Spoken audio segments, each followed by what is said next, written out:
Star Trek Operation Enterprise is a 131-foot tall multi-launch coaster from Mack Rides, which opened back in 2017 at Movie Park Germany. The ride is 2,362 foot long, features a brilliant layout with 3 inversions and other cool elements, and riders reach speeds up to 55 miles per hour. I've ridden Star Trek multiple times over a span of 3 years now, and this coaster is very underrated and super fun in my opinion. But even this ride has its flops. How good are the elements? Is the ride smooth? And what's the best seat? All this and more you will find out today here at Theme Park Thrills. Welcome to my official Star Trek Operation Enterprise review. Enjoy!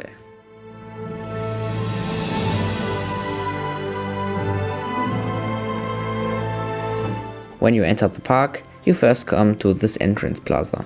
From this plaza you can see Star Trek perfectly. You can see the ride's top hats, Immelman, Heartland Roll and Zero G Roll, and it looks beautiful. But the entrance is at the other side of the park. To come to the entrance, at the end of the main street turn left, then you come to Van Helsing's factory. Take the left way again and you come immediately to the Star Trek Plaza. This plaza looks very nice. You have all those white buildings, a souvenir shop, a big Star Trek logo and the entrance to Star Trek Operation Enterprise. Great entrance plaza. The queue line is not the best, but in no way bad either. The queue line is basically one room. Various suits and the Borg cube are displayed in this room. After the first room you enter 2 back-to-back pre-shows. These pre-shows are fun, but after a few times they are a little boring. The station looks also very nice and is very clean. If you can, choose the back row. Don't even try the front. Trust me, every element is better in the back. The front doesn't even come close. The trains themselves are very comfortable and you're very free with just a leper. You have a lot of space and the lepers are very comfortable. Definitely try to let yourself room, because then the ride is even more fun. And in the valleys you have to hold your leper up, because the one downside is that they come down while riding really hard. Right after the station you enter a switch track. This switch track takes you about 15 feet right and then you enter the launch track. But don't expect too much, it's a Mach launch. And I mean, just look at this acceleration. This launch is terrible. You enter the top hat but you don't have enough speed, so you roll back. In the front you're a little bit weightlessness, but it's not that special. In the back you didn't get any weightlessness, but trust me, the back is equal or better in every other spot of the ride. The second launch is way more intense than the first one. Backwards launches are always more fun and you feel the acceleration more than in the first launch. You pass the switch track and then you enter the, in my opinion, best element of the ride, the twisted vertical rollback. In the front you get a little bit of weightlessness, but the back is on another level. You need to hold your leper up though, because the entrance of the element features strong positive g-forces. In the back you're about 5 seconds weightlessness, while getting pulled around and in the sky. This element is so fun, especially if you don't stable by this point. Awesome element. The third and the last launch is again not the best. You have a solid speed at this point, but the acceleration is again bad. After the third launch you enter the top hat the second time, and at this point you have enough speed to clear the top hat. In the front the top hat is not that special, but still fun. At the top you also get a decent view, but this top hat is in my opinion the second best element on the ride. Why?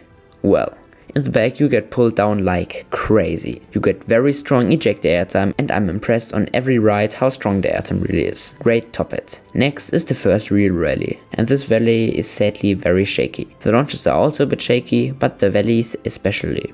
After the valley, the trains enter the ride's Immelman. This element is in the front and the back nothing special. You don't get any crazy forces, but the Heartland Roll after the Immelman totally makes up for it. The Heartland Roll is high above the ground and you take this element very slowly. In the front you get great hang time and in the back too. The reason I prefer the back is that you get pulled out of the Heartland Roll. You get some laterals, not much, but it's fun.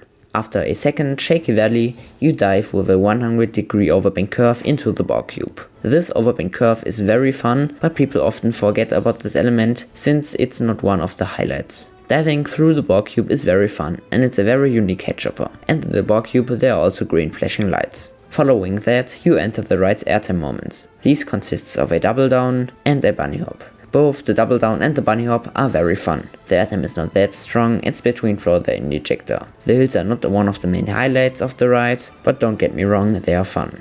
And it doesn't matter whether you sit in the front or in the back. After a left hand helix you go into the ride's last element. the 0G roll.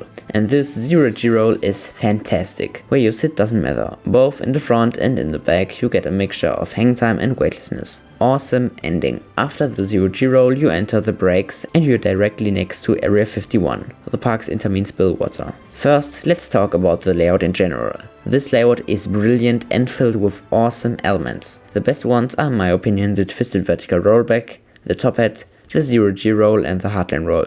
And the layout is also very diversified. You have weightlessness, hang time, ejector airtime and floater airtime.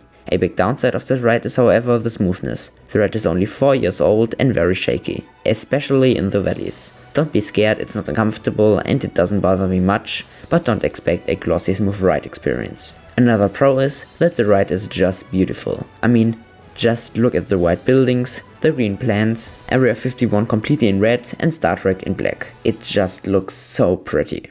Another con however are again the launches. They are really bad. Even other mug launches are better in my opinion. The last big pro is the soundtrack. The soundtrack is from IMAscore and it's fantastic.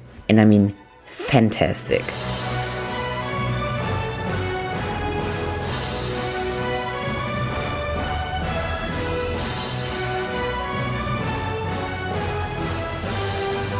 Though this ride has its cons, the ride has also many pros. For its final score, I'm gonna give this ride an 8.5. The launches are bad, the ride is a bit shaky at some spots, and it's not the longest ride, but on the plus side, the soundtrack is awesome, the ride has awesome elements, the ride looks so beautiful, and for this little footprint the park had to work with, the ride is nearly perfect. Definitely visit Movie Park Germany. You have Star Trek, Highfall, Van Helsing Factory and soon Movie Park Studios. And if you avoid weekends, the trip is worth your time, I promise.